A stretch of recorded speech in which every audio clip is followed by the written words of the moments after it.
Hello and welcome back to Let's Play Svea Rike 2 with me, Acciyn. Before we start recording, apologies for not uploading for quite some time. In all honesty, I haven't uploaded and recorded so much because I've kind of not felt like playing the games I've been Let's Playing so far. Yeah, and I haven't really felt like starting up a new Let's Play simply because I've already got 3 going. It's the Shogun 2 Total War I'm doing with Inferno, and then there's Fate of the World, which will be done soon. Maybe even once I'm done recording this, I'll record the or start record the final bit of thing that I want to do for Fate of the World before I can finally consider that one done. And then I can hopefully move on to other things and try to get a decent recording, uploading schedule. You guys should know by now, if you've been subscribed to me for some time, I don't go by a schedule. I record when I feel like recording, and I don't record when I don't feel like it. And I usually don't tell you guys in advance. That's just the way it is with me.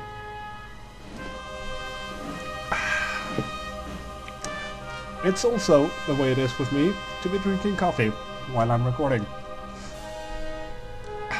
Because I suffer from constantly having too much blood in my coffee stream. Anyway, there are things to do here, namely kicking Danish butt, as well as anything else that might wish to attack me. I seem to be a very popular target, even though I'm not really that good at playing this game. I've still been doing quite alright in defending myself, and we are not at war with anyone. Okay. I have a very decent income though, so very thankful for that. Don't really feel like there's anything I need to do here. I don't need to buy any troops as we are not at war, so I'm just gonna press finish. The years go by and we have... Oh, this is a person that we can hire. And he will be available for the game until the year 1645, at which point the person who has him employed gets 4 renown points. I like this guy though, because he... Okay, I need to read about this. I saw something I like and I need to read about this and tell you guys, so you'll get to sit through me trying to translate all of this after coffee. Fancies. He was a teacher of one of the teachers of the King Gustav II of Adolf, and he later on he's in charge of Sweden's finances.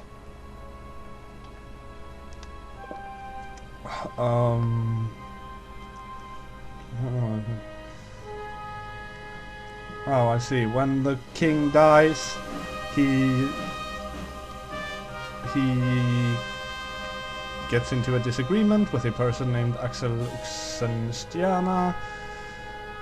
and is no longer allowed to be in parliament, but instead is used on diplomatic missions. He was a university counselor at some point, and he reformed the university in Uppsala. And he...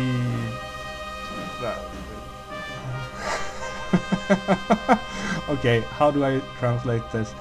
He started up the Skyttenska professuren, which basically is a professor in being him. So that's how I interpret that anyway. And it's for being well-spoken and having good knowledge of state. And it still exists today. Who knew?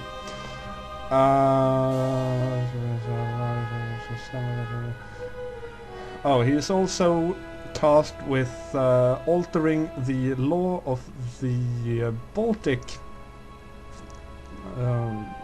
countries, which are currently under Swedish control, so that they better coincide with the Swedish law. And he did some other stuff. He was also someone who paid extra attention to Norrland, which is where I'm from. It's the north of Sweden. He apparently donated sums of money for a school for the Same, which how do I describe them? They are reindeer herding nomadic people, at least culturally. I believe now in more modern times they've sort of settled down and they have their own little communities and stuff. A little bit like you could draw a parallel to the American Indians. In that respect, they have their own like designated lands and stuff, and it's kind of similar here in Sweden. And the way we have them in Sweden is kind of similar as well. The Swedish people eventually started migrating north, found the Same people, and decided that the Same did not have the same claims to the land that was rightfully theirs as the Swedish claimed to have, and took it. And anyway, just like that.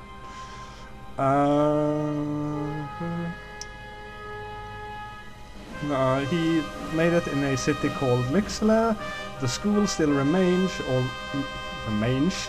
well done Acciyn, remains, although it is nowadays in a place called Tärnaby. Through this school, 14 Sami students they are given a way to enter into the Uppsala University between 1633 and 1722, which is not a lot, although, well, I can't really say anything about that since I don't know how big the Sami population is or was. I do believe that there are a couple of thousand, maybe 100,000 in Sweden total today. Maybe more, maybe less, I don't know the exact number. But yeah, this is kind of big since, especially during these times, these people weren't really respected by the rest of Sweden. They weren't really treated well. So yeah, good guy right there. I'm still not hiring you, because game-wise, you're just about as useless as this guy, Johannes Masinius.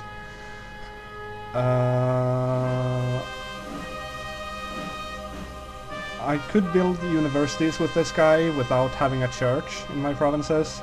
Not really interesting.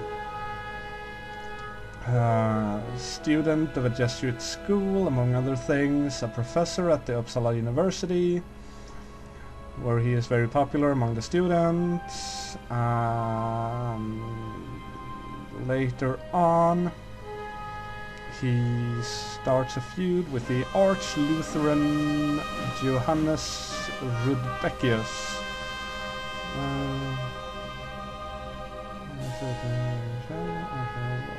And eventually this little feud leads to Axel Oxenstierna dismissing both of them.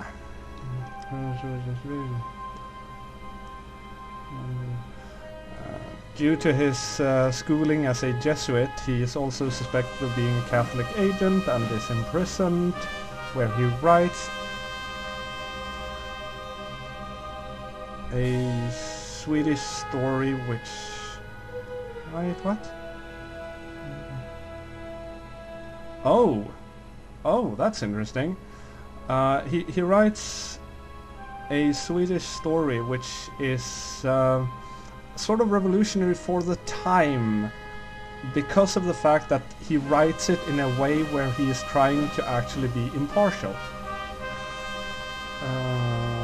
The book, however, is not was not put to print and sold until the beginning of the 1700s. That's what he did. Oh god, more people! Hope you're still with me here. This guy would give me... I could build universities, even if I don't have a church, with this guy as well. He would give me 3 renown points and 200 silvers if I keep him until he dies. I'm not really interested in that. But Johannes Rudbeckius. I'm just gonna take a sip of water and then I'm gonna try to give you a quick rundown of this guy. A professor of Hebrew and dogmatics at Uppsala University. He is bishop in Västerås from 1619.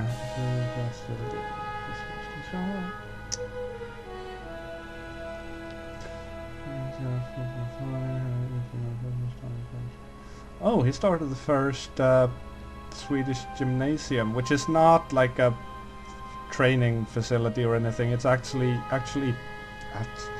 I'm just speaking perfectly today. I have made no errors whatsoever. Shut up. It's actually a form of school, which I think it equates to the American high school. I think.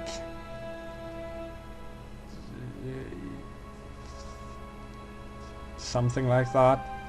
You've got regular school, which is from grade 1 to 9, and then you go on to gymnasium. There. Easy explanation.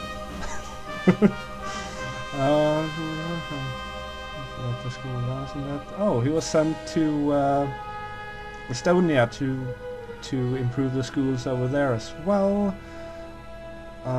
Except for the fact that the Estonian nobility puts a stop to his reforms because they see their own privileges threatened. Great. Kinda like it is today. Except instead of nobility, we have politicians. And instead of stopping people from doing school reforms, they make their own school reforms to ensure that they can spend less money on education.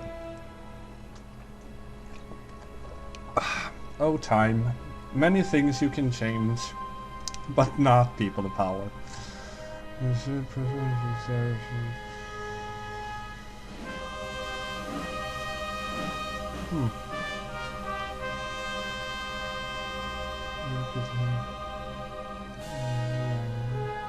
Oh, he also protested greatly against wealthy people for not sharing their wealth. I like this man. He also campaigned several times for the church to be independent of the state, which is not popular with the king, who wants to rule over everything. And that is the reason this man is never appointed as archbishop. Interesting. Ooh, the Lindköping Bloodbath. How long is this? This is... it's not too long. I'm actually going to translate all of this, because it's a bloodbath, and therefore interesting, somehow. 2 men want to be king of Sweden after the death of Johan III. Duke Karl, who is Johan's brother, and Sigismund, who is the son of King Johan and the actual heir of the Swedish throne. Sigismund becomes king, but spends most of his time in Poland, where he is also king. The Duke, I think we've read something similar to this. This has come up before. It feels very familiar to me. The Duke Karl... oh god, why do you have to use such... the language is just a bit childish, and I'm going to translate it childishly. The Duke is grumpy at home in Sweden. That's actually what it says. Don't blame me, it says it right there. And is a constant troublemaker.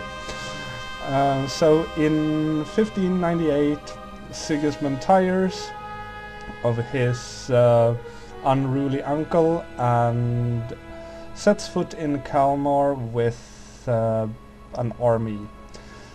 Duke Kalmar defeats Sigismund in the battle at Stångebro in Lindköping.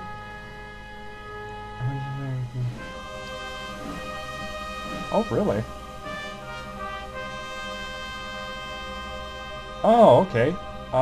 Which was the last of the really big battles which were fought on Swedish soil, unless you count Skåne, although that has technically been Danish every time there has been fighting going on there.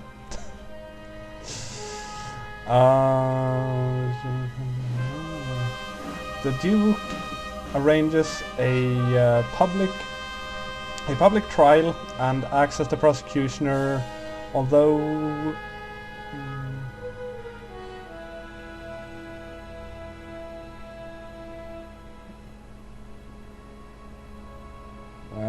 this doesn't even make sense in my head. He has a hard time proving something. I don't know either what, just generally trying to prove anything, and becomes frustrated, where he says something. I'm not going to translate that because I can't. Seriously, it doesn't even make sense in Swedish. Many of the councilmen who ruled Sweden in Sigismund's stead are given pardon, but the 20th of March year 1600, Erik Sparre, Gustav and Sten Baner, Ture Bilke and Bengt Falk are executed through decapitation in the Great Plaza at Lindköping, a event that has been given the name the Lindköping Bloodbath. Whew! There has been peace. People have been made available for hire. Tycho Brahe and Erik Sparre have died in 2 different years. Andreas Bureus takes employment with the Vasa family, and Carl Carlson Gyllenhelm has taken employment with the Grieg family. Oh, that's actually me, Andreas Bureus. I need to check him because I don't know what he was. Some stuff have been built. Renown points are still fucked up, which is why I don't really care about them for this particular playthrough. And we have a new turn. Sweet. Now then, I am going to work on my economy, and what I need is iron. So, wherever I have iron to gain, I need to check these provinces. Tent, I've got some villages, okay. So, this should be a good place to upgrade some of these guys. Make them give me more iron per turn. That is always a positive thing to have. Iron is needed for many things, including upgrading buildings, building buildings, and well, you know this already. Why am I saying this? Ugh. Either way, that's a quick turn. Next turn. How are you? Okay, we are fighting on 2 fronts here. We are fighting the Danish and we are fighting the German state things. So what are we facing here? My 13,000 cavalry are facing 5,100 infantry and 1,600 cavalry, and we are almost equal in the artillery department. What about here? I think that's a clear victory. I don't really need to do anything